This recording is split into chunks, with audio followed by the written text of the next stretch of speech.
Yo, what's up guys? So medyo natatabunan yung news na to dahil na rin sa mga current events sa basketball, PBA Finals, and a tragic loss. But we will not talk about that.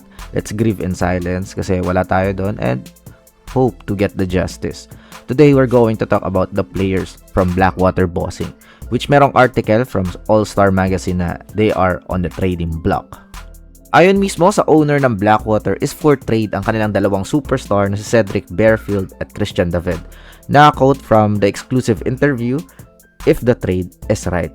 Kaya yung bagong head coach na si Pat Aquino is nahihirapan pa sa pagkuha ng import para sa Governor's Cup dahil sa trade rumors na ito kasi depende nga daw sa player movement yung pagkuha niya ng import.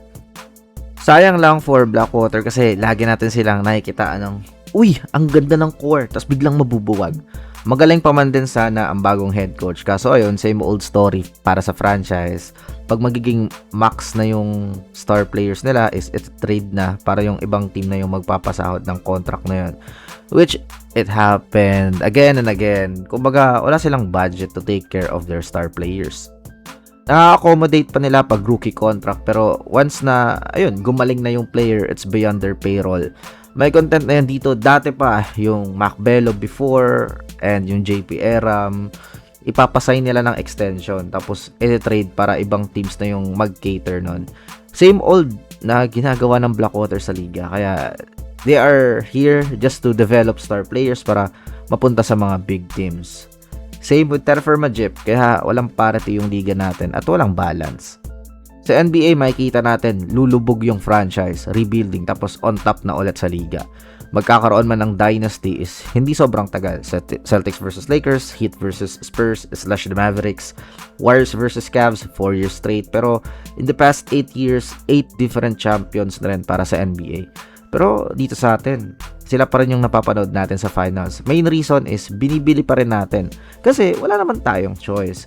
Hindi rin makabuild ng fanbase yung ibang team kasi hindi naman sila nagpa-final. So, ulit-ulit na yung diskusyong ito. So, panoorin nyo na lang yung video ko about sa era ni Noli Iyala kung saan kada conference is iba yung champion. Saan nga ba nababagay ang dalawang players? Sino yung makukuhang kapalit? Most likely talaga is papuntang TNT si Cedric Bearfield and maraming guards yung TNT to trade for him. Lalo na kung matalo sila sa ongoing finals. Currently ay 2-2 ang series. So, if Bearfield to TNT, ang dami talaga eh. You have heading ng Batak plus big man like si Galinato to package this one up. Hindi naman nagtitrade yung TNT nang walang masakit for them eh. So, for sure, merong rotational player na masasama. Si Christian David is maraming nagsasabi, Meralco, pero I think NLEX yung destination niya. Kasi if you look Meralco, para silang independent team eh. Nagbibuild ng roster through draft. Tsaka kahit si Almasan, sa Ross sila nakipag-trade before eh. Kaya David to NLEX is a possibility to bring Berto some help. Question is the package para sa kanya.